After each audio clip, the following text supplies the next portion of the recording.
Mic check. 1, 2. Are we recording? Hi, I'm Michelle Bernstein, an award-winning chef, restaurateur, and mom. I have a lot on my plate, including my psoriatic arthritis symptoms. That's why I was prescribed Cosentyx. It helps me move better. Cosentyx secukinumab is prescribed for people 2 years of age and older with active psoriatic arthritis. Don't use if you're allergic to Cosentyx. Before starting, get checked for tuberculosis. An increased risk of infections and lowered ability to fight them may occur, like tuberculosis or other serious bacterial, fungal, or viral infections. Some were fatal. Tell your doctor if you have an infection or symptoms like fevers, sweats, chills, muscle aches, or cough, had a vaccine or plan to, or if inflammatory bowel disease symptoms develop or worsen. Serious allergic reactions and severe eczema-like skin reactions may occur. Learn more at 1-844-COSENTYX or Cosentyx.com. Ask your rheumatologist about Cosentyx.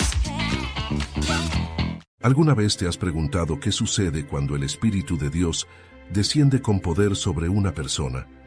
¿Qué ocurre cuando alguien no solo habla de Dios, sino que está lleno de su presencia, camina con su autoridad y proclama su palabra con propósito eterno? Lucas 4 no es solo un capítulo más del Evangelio. Es el punto de inflexión donde el cielo invade la tierra.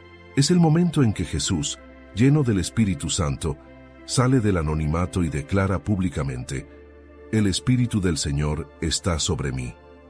Pero, ¿qué significa realmente esta declaración? Porque esta afirmación sacudió corazones, provocó rechazo y cambió la historia. ¿Puede esa misma unción operar hoy en nuestras vidas? ¿Es posible vivir bajo esa autoridad espiritual, llevar libertad a los cautivos, sanar corazones quebrantados y anunciar esperanza en medio del caos? Este estudio revelará que lo que ocurrió en Lucas 4 no fue un evento aislado, fue el inicio de una revolución espiritual. Y lo más impactante es esto: Jesús no solo vino a mostrar su poder, vino a transferirlo. ¿Estás listo para descubrir cómo esta proclamación puede transformar tu manera de vivir, orar y caminar en fe? Acompáñame.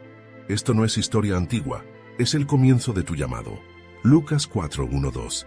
Se narra: Jesús, lleno del Espíritu Santo, volvió del Jordán y fue llevado por el Espíritu al desierto por 40 días y era tentado por el diablo. El ministerio de Jesús no comienza con una multitud, ni con una predicación impactante, ni con milagros. Comienza en el silencio del desierto, justo después de ser bautizado y de recibir la afirmación del Padre: «Tú eres mi Hijo amado». El Espíritu Santo no lo lleva a la plataforma, sino al aislamiento.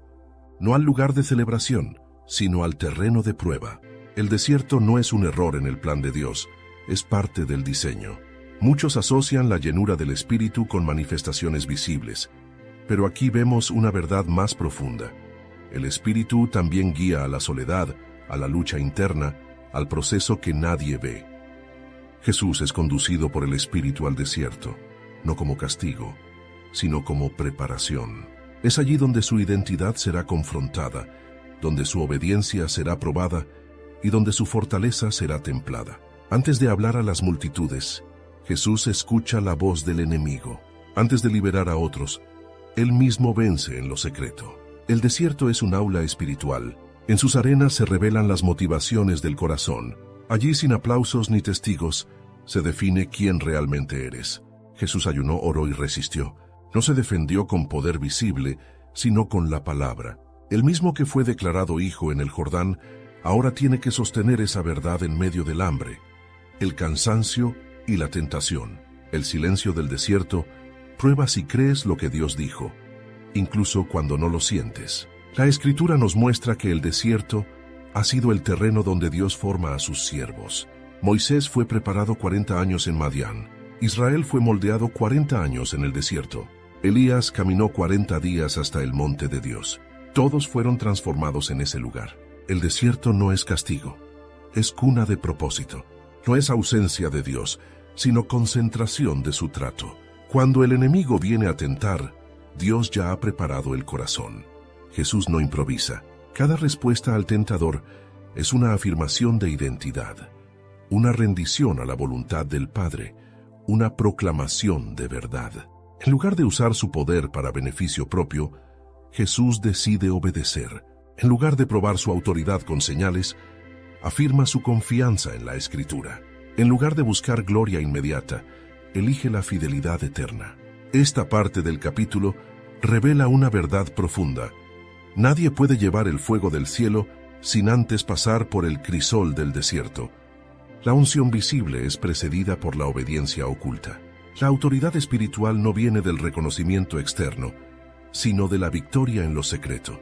Jesús salió del desierto con el poder del Espíritu, porque permaneció fiel en lo invisible. Muchos quieren el poder sin el proceso, pero el reino no opera así. El que no es fiel en lo oculto no será respaldado en lo público. Cada tentación superada es un paso hacia la autoridad. Cada momento de soledad aceptado con fe es una oportunidad de ser moldeado por Dios. El desierto no es donde Dios te olvida, es donde Dios te forma. Si estás en una temporada así, donde el silencio es largo, la lucha interna es intensa y las promesas parecen lejanas, no temas. No estás desviado del plan. Estás siendo preparado. No estás perdiendo tiempo. Estás siendo equipado. En el desierto no se construyen escenarios, se construye carácter. No se levantan multitudes, se levantan ministros. Cuando Jesús salió del desierto, no salió igual. Salió con autoridad, con claridad, con propósito. El proceso silencioso le dio la fortaleza para enfrentar lo público. Porque todo lo que viene después, la proclamación, los milagros, la oposición, el rechazo, no se puede sostener sin una identidad afirmada en lo secreto. Quien pasa por el desierto con Dios no sale débil, sale invencible. Lucas 4:3 se narra: y le dijo el diablo, si eres hijo de Dios, di a esta piedra que se convierta en pan. Jesús, hambriento y físicamente debilitado, se encuentra cara a cara con el enemigo. La voz que ahora le habla no es la del Padre, sino la del acusador. Y lo que está en juego no es un milagro menor, sino algo mucho más profundo: su identidad. Si eres hijo de Dios, no es solo una provocación, es un ataque directo a lo que el cielo acababa de declarar en el Caption: Jordán, tú eres mi hijo amado.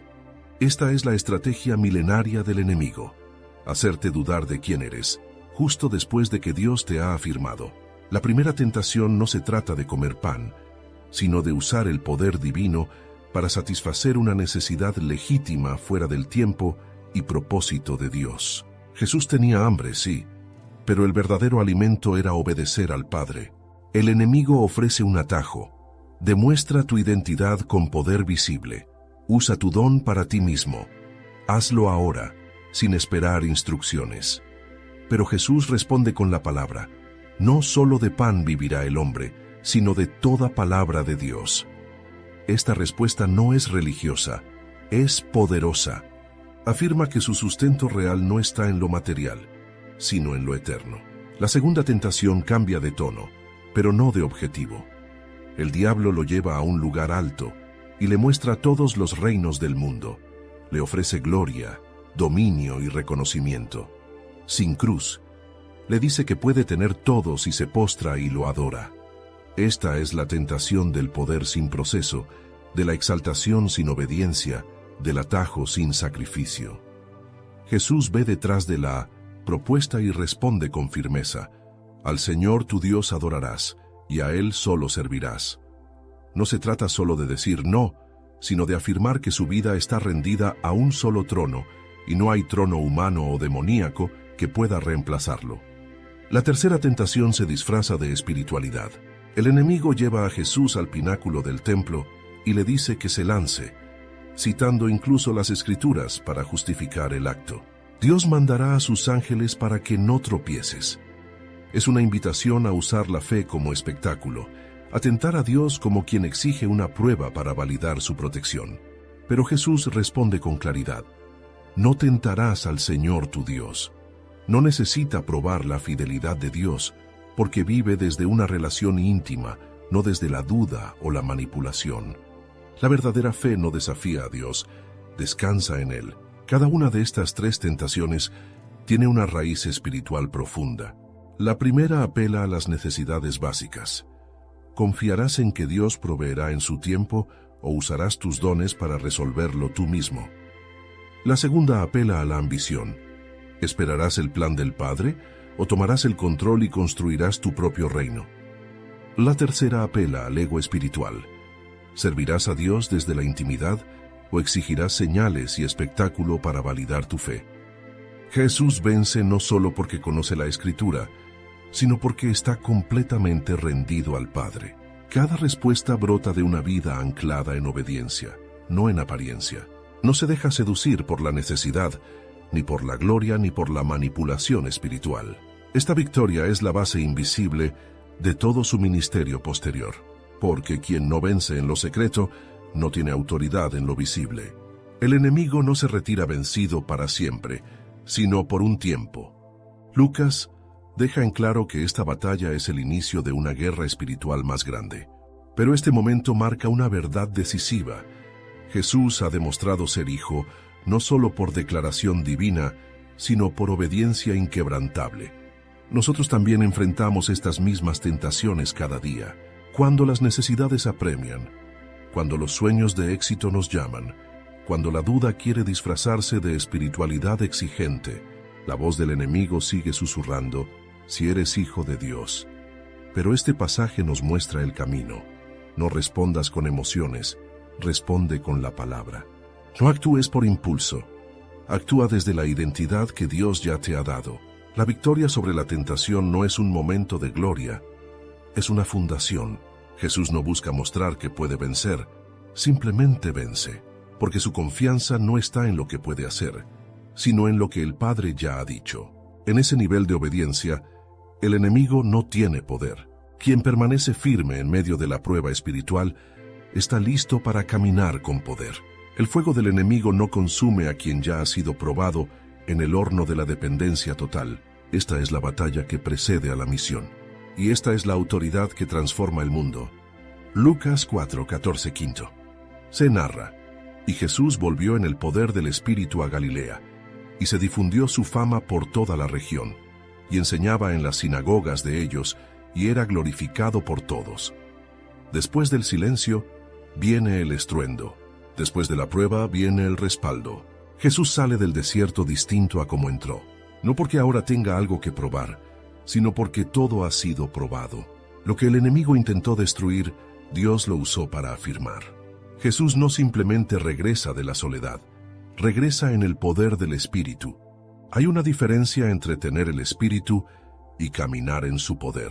Y esa diferencia se forja en la obediencia silenciosa. El desierto fue necesario, porque es allí donde se vencen las voces internas y externas. Es allí donde se rompe la dependencia del aplauso, donde se muere el deseo de reconocimiento humano, donde se aprende a vivir por la voz del Padre. Solo después de ese proceso, Jesús comienza su ministerio público. No porque antes no tuviera autoridad, sino porque ahora su carácter ha sido refinado para sostener el peso de la unción. Su regreso a Galilea no pasa desapercibido. La gente nota algo diferente. Hay algo en sus palabras, en su presencia, en su enseñanza. No es un maestro más, ni un intérprete de la ley. Es alguien que habla con fuego interior, con una luz que no puede ocultarse. Su fama comienza a difundirse, pero él no busca popularidad. No responde a la fama con ambición, sino con fidelidad. Enseña en las sinagogas, no para impresionar, sino para revelar. Y mientras tanto, todos lo glorifican. Todavía, lo que este momento nos muestra es el poder que sigue a la rendición. Jesús no regresó con resentimiento por haber sido tentado.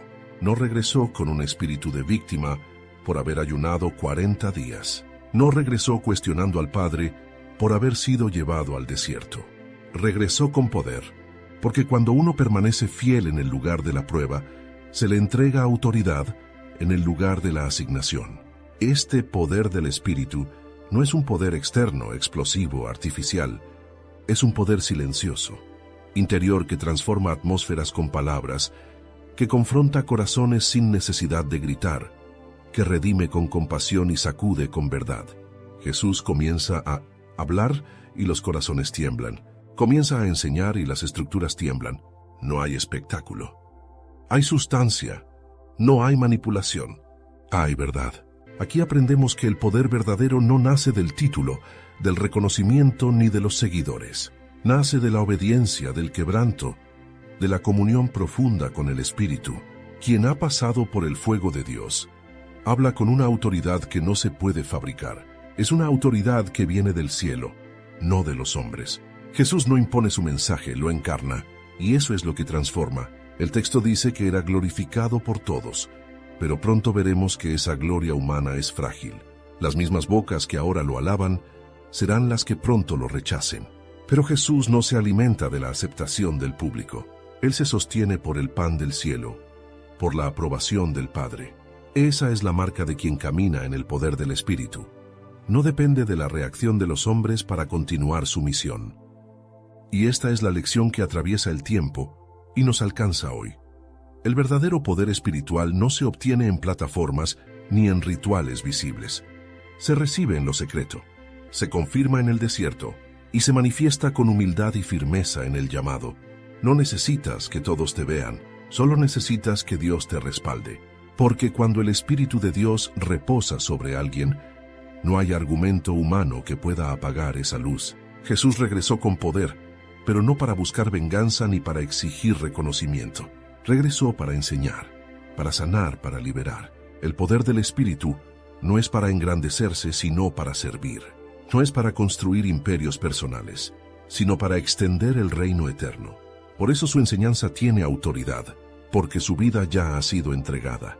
Si hoy te encuentras saliendo de tu propio desierto, si has atravesado pruebas, si has sido quebrantado por Dios en lo oculto, prepárate. No saldrás con las mismas fuerzas humanas con las que entraste.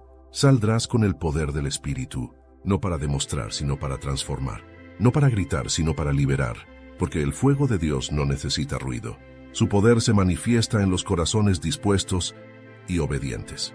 Y cuando regresas con ese poder, el mundo no sigue igual, porque el poder del Espíritu no es una experiencia emocional, es una vida encendida, una vida que arde por dentro y no se apaga. Lucas 4, 16, se narra. Vino a Nazaret, donde se había criado, y en el día de reposo entró en la sinagoga conforme a su costumbre y se levantó a leer. Jesús regresa a su tierra natal, vuelve a Nazaret, el lugar donde había crecido, donde lo conocían como el hijo del carpintero, donde sus vecinos lo vieron correr de niño, trabajar con José y vivir una vida aparentemente común. Y ahora entra en la sinagoga, como solía hacerlo. Nada en su apariencia externa parece diferente, pero por dentro todo ha cambiado.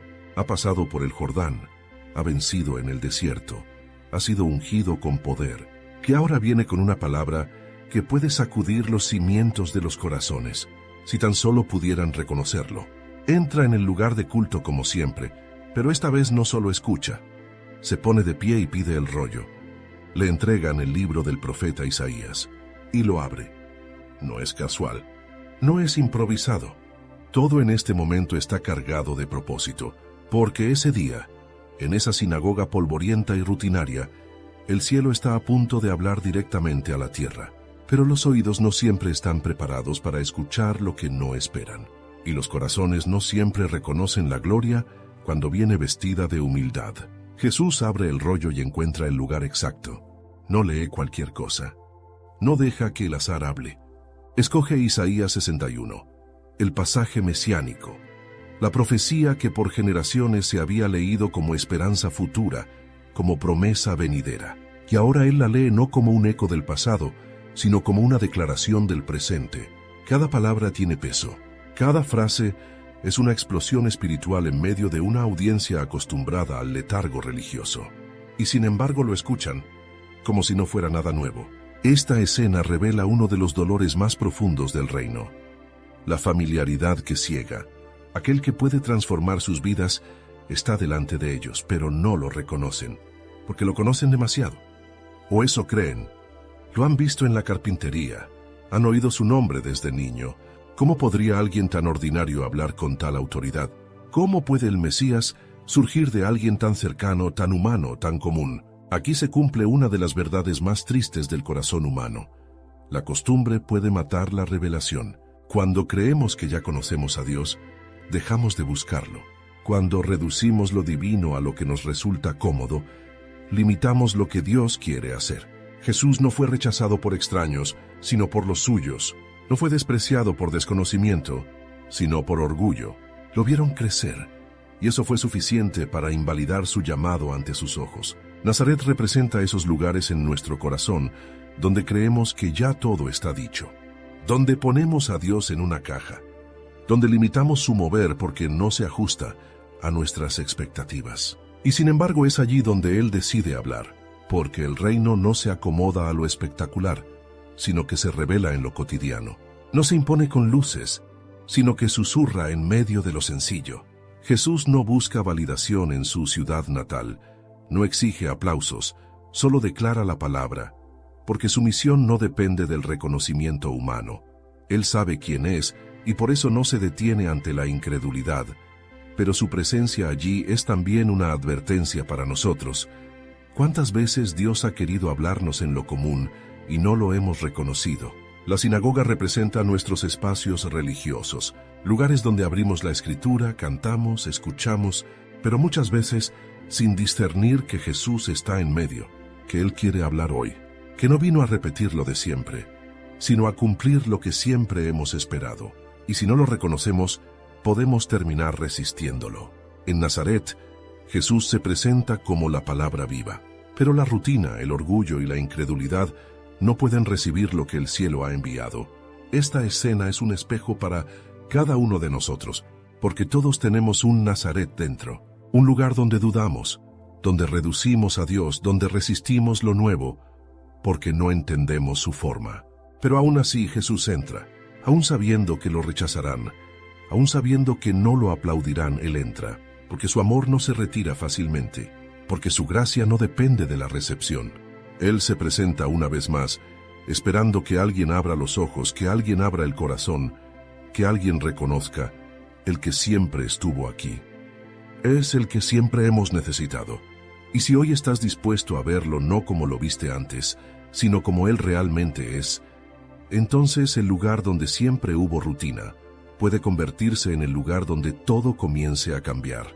Lucas 4, 18, 19, se narra: El Espíritu del Señor está sobre mí, por cuanto me ha ungido para dar buenas nuevas a los pobres, me ha enviado a sanar a los quebrantados de corazón, a pregonar libertad a los cautivos y vista a los ciegos, a poner en libertad a los oprimidos, a predicar el año agradable del Señor.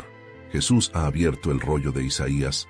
Todos los ojos están fijos en Él, no porque hayan entendido lo que va a decir, sino porque lo conocen desde niño. No esperan ser sacudidos, pero Él no viene con palabras comunes. Viene con una proclamación que rompe el tiempo. Lean el texto, pero no como quien repite lo que otros han dicho. Lo declara como quien lleva sobre sí la unción, la misión, la carga y la gloria de lo que se está cumpliendo. Cada palabra que sale de su boca tiene peso eterno. El Espíritu del Señor está sobre mí. No habla como teólogo, ni como escriba, ni como fariseo.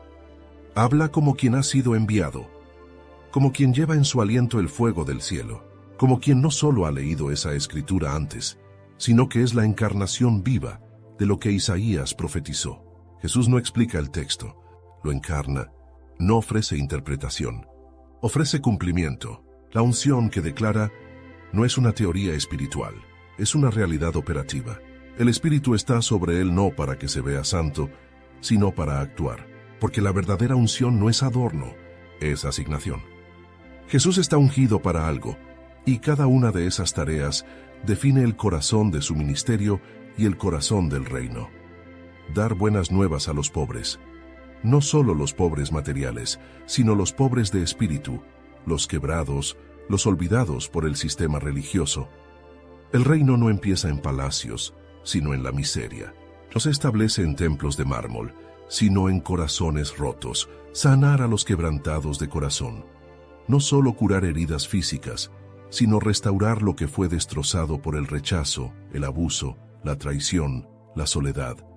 Jesús viene a tocar lo que nadie ve, a restaurar lo que nadie sabe que está roto. Pregonar libertad a los cautivos.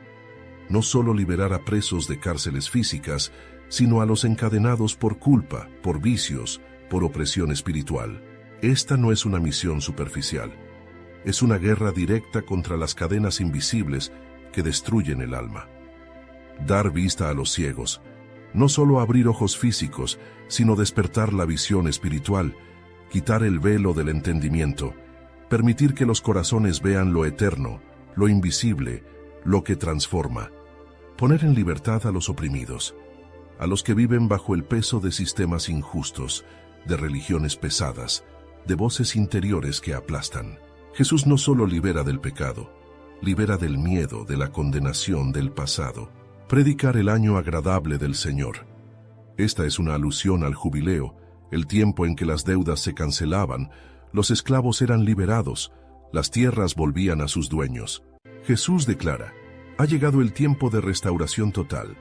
Este es el día que el cielo preparó. No es mañana. No es simbólico. Es ahora. Con esta proclamación, Jesús no solo informa, declara guerra, no contra Roma, sino contra el pecado, el dolor, la ceguera espiritual y la opresión demoníaca. Cada palabra es una señal, la esperanza ha llegado, el cumplimiento está presente, el cielo ha descendido, el rey está en medio del pueblo, y nadie lo sabe. Este momento define el inicio oficial del ministerio de Jesús, no con una campaña de marketing, sino con una declaración espiritual que sacude el orden establecido. Él no pide permiso, no busca aceptación, habla con autoridad, porque su unción no proviene de los hombres, proviene del Espíritu. Pero aquí también se revela algo más profundo. Esta proclamación no era solo para su generación, era una revelación eterna.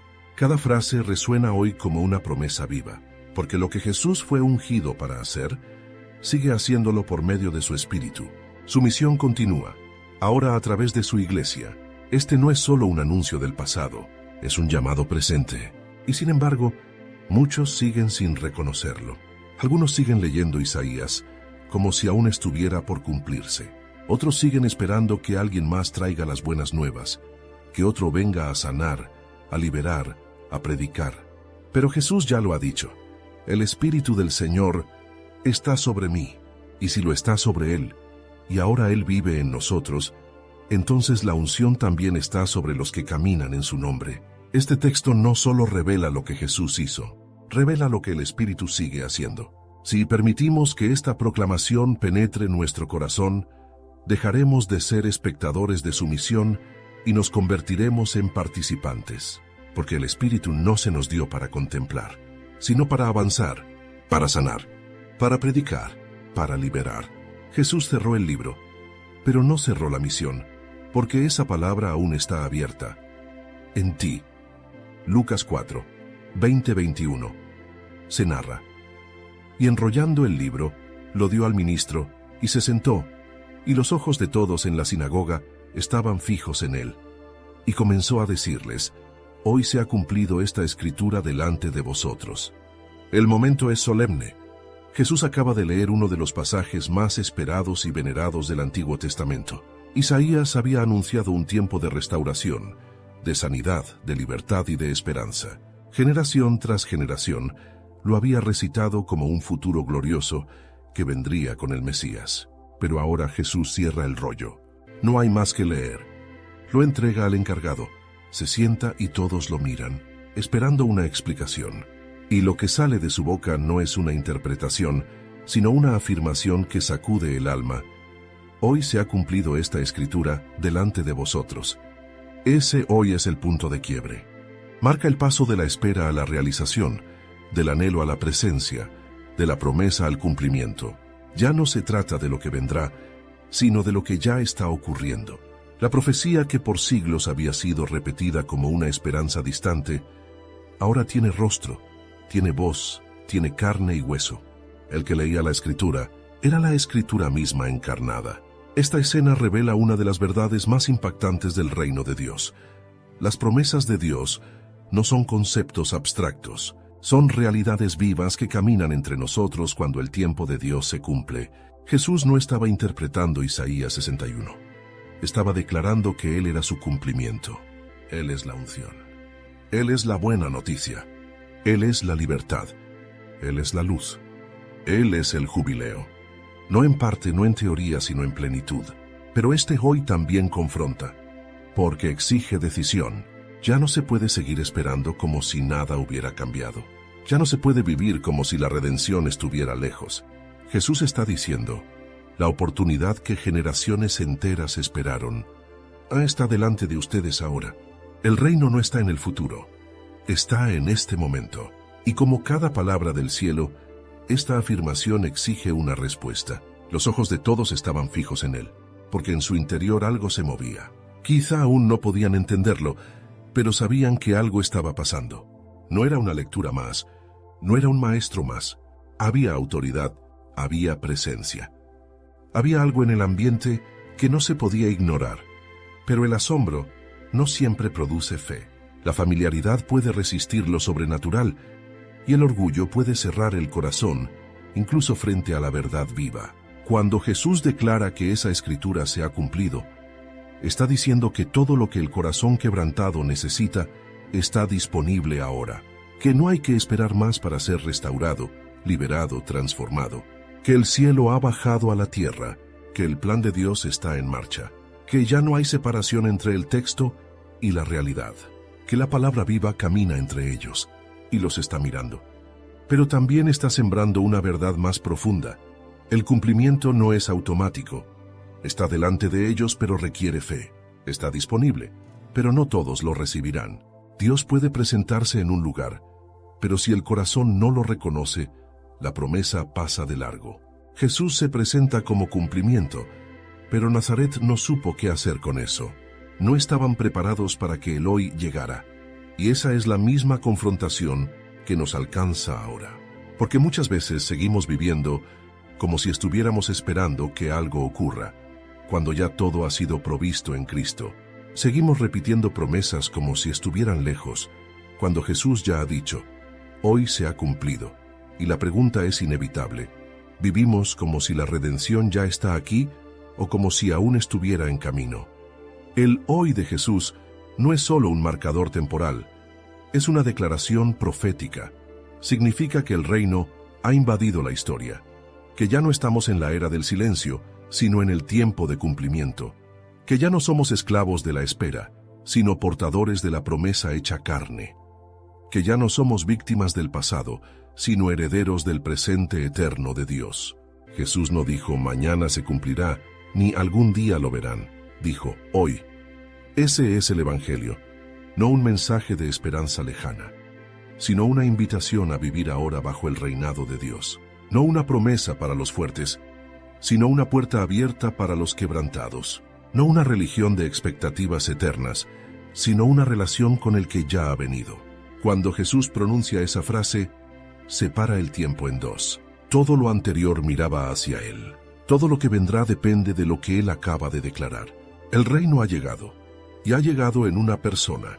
El cumplimiento no es un evento, es Cristo. Y si Él está en nosotros, entonces el hoy sigue vivo. Hoy puede ser el día de sanidad. Hoy puede ser el día de libertad. Hoy puede ser el día de restauración. No por emoción, no por mérito, sino porque el Espíritu del Señor está sobre Él, y Él está con nosotros. Lucas 4:22. Se narra, y todos daban buen testimonio de Él, y estaban maravillados de las palabras de gracia que salían de su boca, y decían, ¿no es este el hijo de José? El asombro y la incredulidad pueden habitar en el mismo corazón. Así ocurre en Nazaret. Después de la proclamación de Jesús, el ambiente queda suspendido. Sus palabras no solo han sido profundas, han sido llenas de autoridad, de gracia, de poder. Todos lo escucharon, todos sintieron que algo diferente había sucedido. La Escritura dice que daban buen testimonio de él y que estaban maravillados, pero también cuestionaban, ¿no es este el hijo de José? Aquí ocurre una colisión. La verdad eterna de Dios confronta la lógica limitada del ser humano. Lo que debería haber sido un momento de rendición se convierte en un momento de confusión. El asombro se disuelve en sospecha. Lo sobrenatural es evaluado por categorías naturales. Lo eterno es filtrado por prejuicios temporales. ¿Cómo puede el que leía la Torá en la sinagoga ser el cumplimiento de Isaías 61? ¿Cómo puede alguien que conocieron desde niño, al que vieron martillar madera, declarar que el Espíritu del Señor está sobre él? Esta escena revela una de las realidades más dolorosas de la humanidad. El corazón muchas veces prefiere una verdad lejana y teórica que una verdad cercana y encarnada. Nazaret podía admirar a Isaías, pero no a Jesús. Podían esperar al Mesías, pero no reconocerlo en su vecino.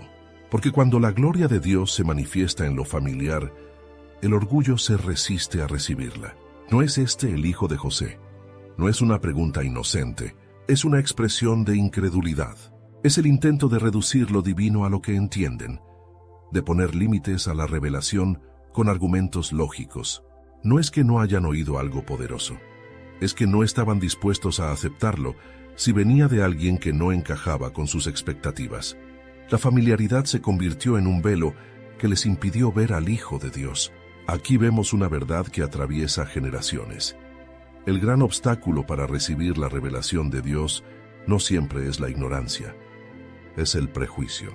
No es que no hayan entendido lo que Jesús dijo, es que no pudieron soportar que Él lo dijera. Sus corazones estaban llenos de una imagen preconcebida del Mesías, y Jesús no se ajustaba a esa imagen. Querían gloria, poder, espectacularidad, y se encontraron con alguien lleno del Espíritu, pero vestido de humildad. Jesús, sabiendo lo que había en sus corazones, no intenta suavizar el mensaje, no negocia la verdad, no busca agradar. Él responde con una declaración penetrante. Sin duda me diréis este refrán: médico, cúrate a ti mismo. De tantas cosas que hemos oído que se han hecho en Capernaum, haz también aquí en tu tierra. Les revela el corazón. Quieren señales, no fe. Quieren espectáculo, no rendición. Quieren milagros como prueba, no verdad como fundamento. El rechazo comienza a crecer. El asombro se convierte en resistencia. La admiración se transforma en sospecha, porque la verdad confronta. Y cuando la verdad no encaja con nuestros esquemas, tenemos dos opciones: o nos rendimos o resistimos. Nazaret eligió resistir, no porque Jesús fuera confuso, sino porque su corazón no estaba dispuesto a recibirlo tal como era. Y esta escena se repite hoy. Jesús sigue hablándonos en lo sencillo, sigue revelándose en lo cotidiano. Pero muchos aún preguntan, ¿no es este solo un texto más? ¿Una predicación más? ¿Una persona más? Queremos un Dios que se ajuste a nuestros términos, pero Jesús no viene a cumplir nuestras expectativas, sino a cumplir el propósito eterno del Padre. El problema no es que Dios no hable, es que muchos no soportan que lo haga a través de lo común. El corazón humano quiere gloria sin quebrantamiento, quiere revelación sin transformación, quiere verdad sin entrega, pero Jesús nunca se amolda al orgullo. Él se revela al corazón humilde, al que reconoce que la gracia puede venir envuelta en lo inesperado. El rechazo en Nazaret no fue por falta de evidencia, fue por dureza de corazón. Jesús habló con gracia, pero ellos no quisieron recibir. Y así, la unción que había llegado para sanar quedó sin manifestarse allí, no porque perdiera poder, sino porque no hubo fe. Porque el reino solo opera donde hay corazones dispuestos, donde hay reconocimiento, donde hay rendición.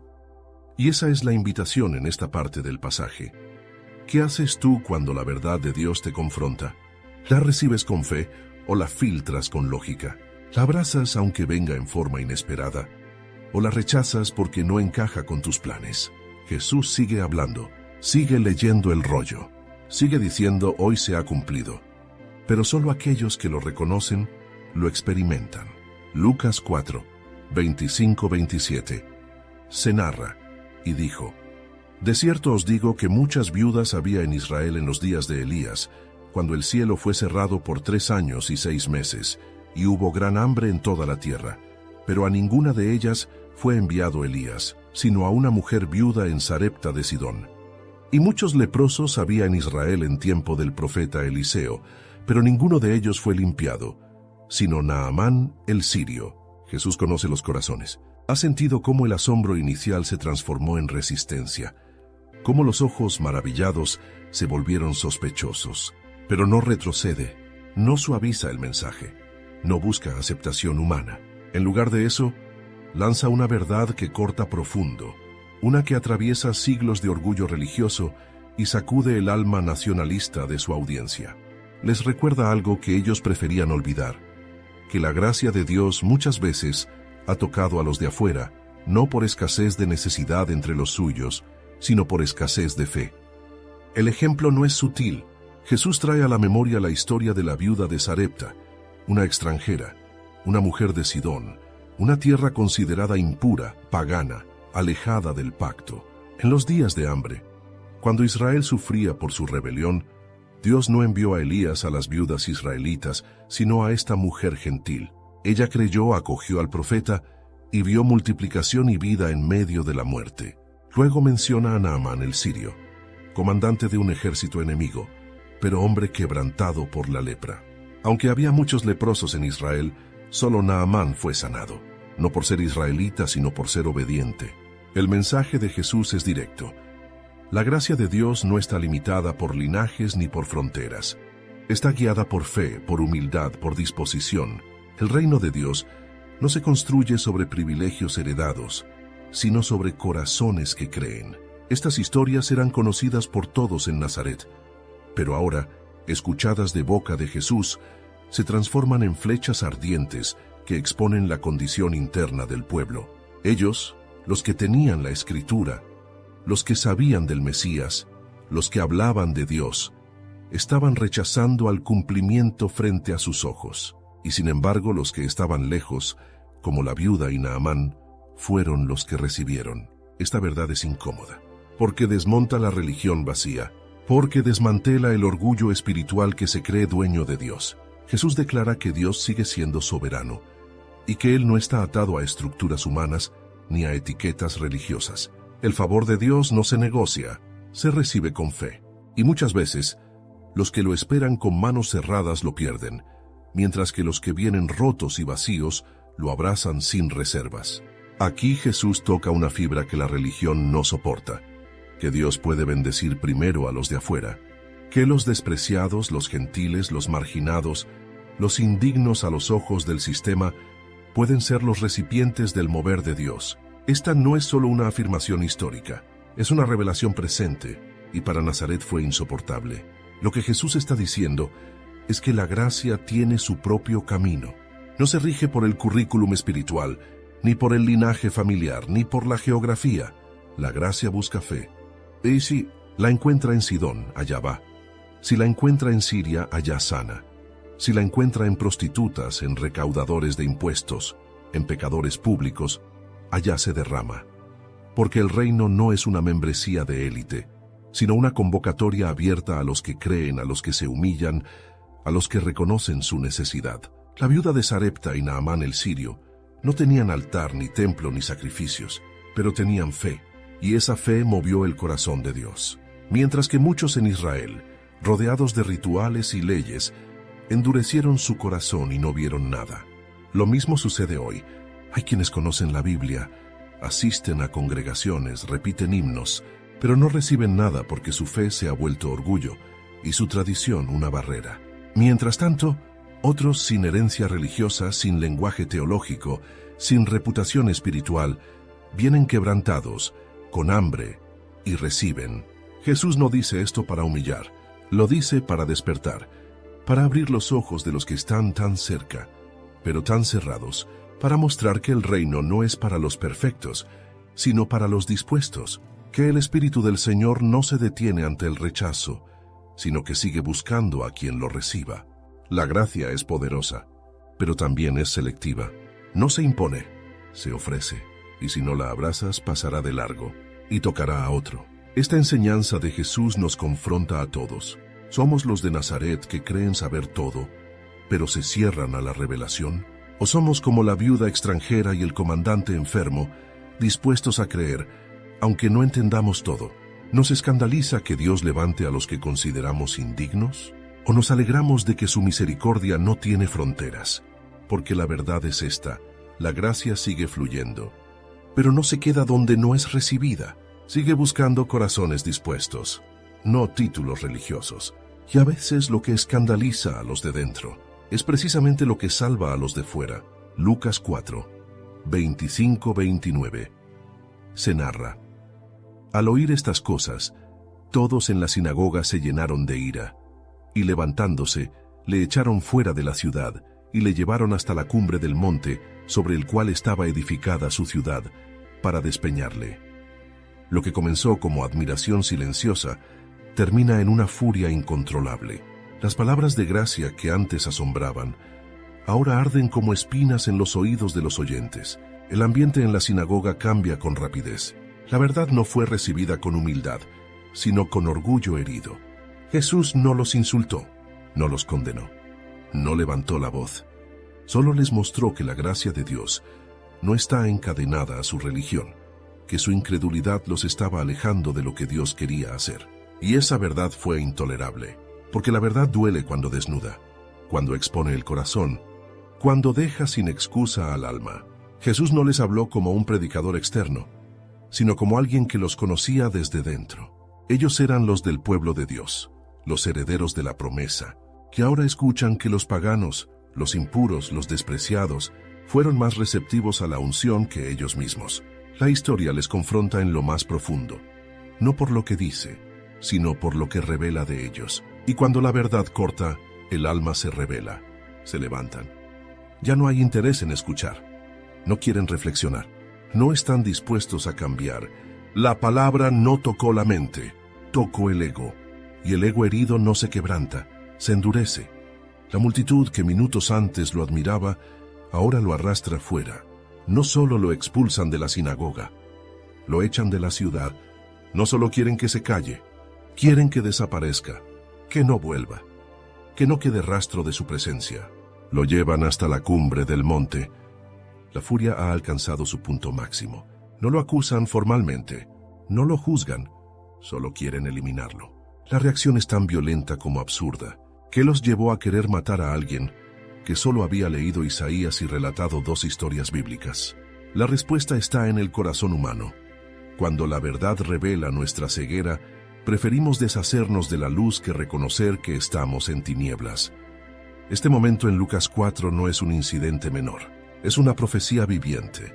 Es el anuncio temprano de lo que ocurrirá años después. Jesús será rechazado por su pueblo, arrastrado fuera, juzgado injustamente y llevado a un monte para ser eliminado. Aquí en Nazaret no lo logran, pero en Jerusalén sí. Esta escena es un eco anticipado de la cruz. Pero aquí también hay una revelación del carácter de Jesús. Él no se defiende, no grita, no pelea, no llama fuego del cielo. La Escritura dice simplemente, pero Él pasó por en medio de ellos y se fue. Lucas 4:30. No porque huyó, no porque fue cobarde, sino porque aún no era la hora, porque nadie podía tocarlo hasta que el Padre lo determinara. Jesús no fue víctima, fue obediente hasta el final. El rechazo no lo sorprendió, lo confirmó. Este momento nos enseña que la verdad no siempre será celebrada, que hablar con unción, con fidelidad, con revelación, no garantiza aceptación, que muchas veces cuanto más clara es la luz, más feroz es la reacción de las tinieblas, que la oposición no siempre viene de afuera, sino desde dentro, de los que creemos que deberían entender y no entienden, de los que deberían reconocer la gloria y la desprecian. Pero también revela algo más profundo. La unción no está para ser aplaudida, sino para ser fiel. Jesús sabía que no lo recibirían, sabía que no lo entenderían, pero habló igual, porque el profeta no habla para agradar, sino para declarar. Y si su fidelidad genera rechazo, sigue siendo fidelidad. La gloria de Dios no depende de nuestra respuesta. Su verdad permanece, incluso cuando no es aceptada. Y esta parte del pasaje nos invita a mirar dentro. ¿Cómo reaccionamos cuando la palabra de Dios nos confronta? ¿Nos postramos o nos defendemos? ¿Nos quebrantamos o nos ofendemos? Porque todos llegamos a un punto donde la verdad se vuelve incómoda, donde la luz muestra más de lo que queríamos ver, y en ese momento el alma decide, o rinde su orgullo, o intenta lanzar a la verdad por el precipicio. Jesús pasó por en medio de ellos y se fue. La unción no se impone donde no es bienvenida. La gracia no ruega donde no hay sed. La revelación no permanece donde hay desprecio. Él no dejó de ser el Hijo de Dios por ese rechazo, pero ellos perdieron el privilegio de ver lo que otros sí verían. Nazaret lo conocía desde niño, pero no quiso conocerlo como Salvador, y ese fue su mayor error. Hoy la verdad sigue caminando entre nosotros, a veces suave, a veces punzante, pero siempre fiel. Y sigue preguntando, ¿quieres que te hable? Aunque te confronte. ¿Quieres que te libere? Aunque primero tenga que herirte el orgullo. Estás dispuesto a ver tu condición. Aunque duela, la verdad no es cómoda, pero es el único camino a la libertad.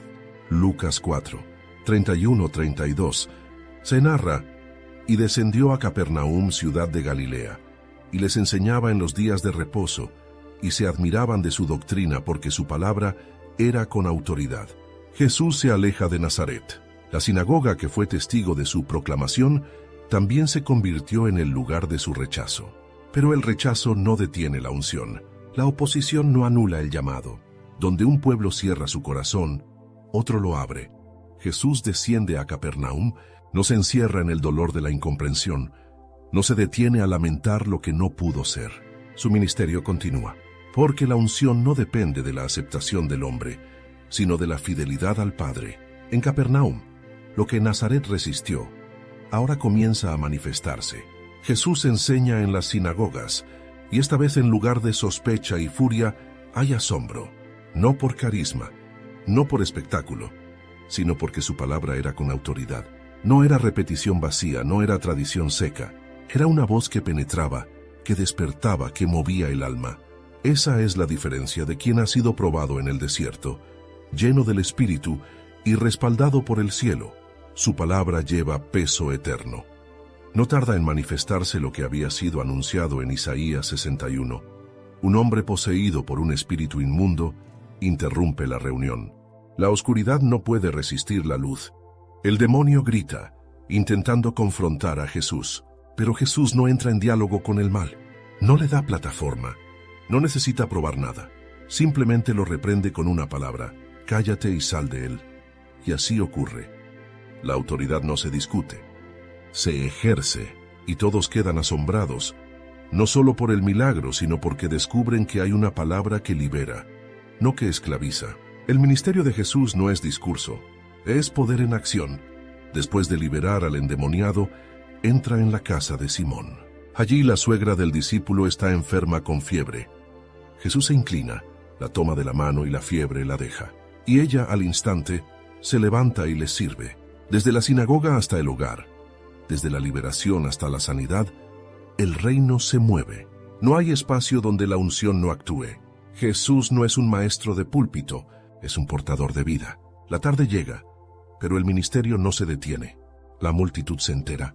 Los enfermos son llevados, los oprimidos son traídos, los afligidos llenan la calle. Y uno por uno Jesús los sana. No hay prisa, no hay límites, no hay excepciones. La proclamación en Nazaret no fue una metáfora. Está sucediendo. Los pobres reciben esperanza. Los quebrantados son restaurados. Los cautivos liberados. La Escritura se está cumpliendo, no solo en palabras, sino en hechos. Y todo lo que Isaías dijo se está viendo con los propios ojos, pero también hay discernimiento. Los demonios intentan hablar, gritar quién es Jesús, pero Él no permite que definan su identidad. No necesita publicidad del infierno. Su autoridad no necesita ser explicada. El Espíritu del Señor está sobre Él y eso basta. Y aunque la multitud quisiera retenerlo, Jesús sabe que su misión es mayor que un solo lugar. Él dice: es necesario que también a otras ciudades anuncie el Evangelio del reino de Dios, porque para esto he sido enviado. No está buscando seguidores, está buscando cumplir el propósito. Aquí se revela el corazón imparable del ministerio de Cristo. No se limita al templo, no se adapta al aplauso, no se distrae con la multitud. Jesús tiene una agenda celestial. Cada paso que da es guiado por el Espíritu. No responde a la emoción, sino a la convicción. Y lo que comenzó con una lectura en Nazaret, ahora se despliega como una revolución espiritual que transformará aldeas, ciudades, corazones y generaciones. Esta parte final del capítulo nos enseña que el poder del reino no se detiene por el rechazo, ni por la oposición, ni por la incredulidad de los hombres. Cuando la unción es verdadera, sigue su curso. Se manifiesta donde hay fe, se establece donde hay apertura, se mueve donde hay necesidad. Jesús no se detuvo por el desprecio de su pueblo, siguió adelante, y el mundo nunca volvió a ser el mismo. También nos recuerda que la unción no es un fin en sí misma, es una herramienta para servir, para liberar, para sanar. Jesús no usó su autoridad para beneficio personal, ni para elevar su nombre. La usó para que el reino de Dios se manifestara en la tierra. Y ese mismo espíritu que estaba sobre él, ahora ha sido derramado sobre nosotros. La misión no terminó. La proclamación sigue viva. El llamado sigue siendo el mismo. Anunciar, liberar, sanar, restaurar. Lucas 4 no termina en rechazo, termina en expansión. Porque cuando el Espíritu del Señor está sobre alguien, no hay ciudad que no pueda ser transformada. No hay oscuridad que no pueda retroceder. No hay alma que no pueda ser tocada. El Espíritu del Señor está sobre él. Y si tú estás en él, entonces el Espíritu también está sobre ti. Si buscas crecer en tu conocimiento de la palabra de Dios y profundizar en tus estudios bíblicos, te invitamos a suscribirte a nuestro canal, Sabiduría Bíblica. Aquí encontrarás reflexiones profundas, estudios bíblicos detallados y enseñanzas para fortalecer tu fe. No olvides darle clic a la campanita para no perderte ningún contenido, y si este mensaje ha sido de bendición para ti, compártelo con otros para que también puedan crecer espiritualmente. Únete a nuestra comunidad y sigue avanzando en tu caminar con Dios.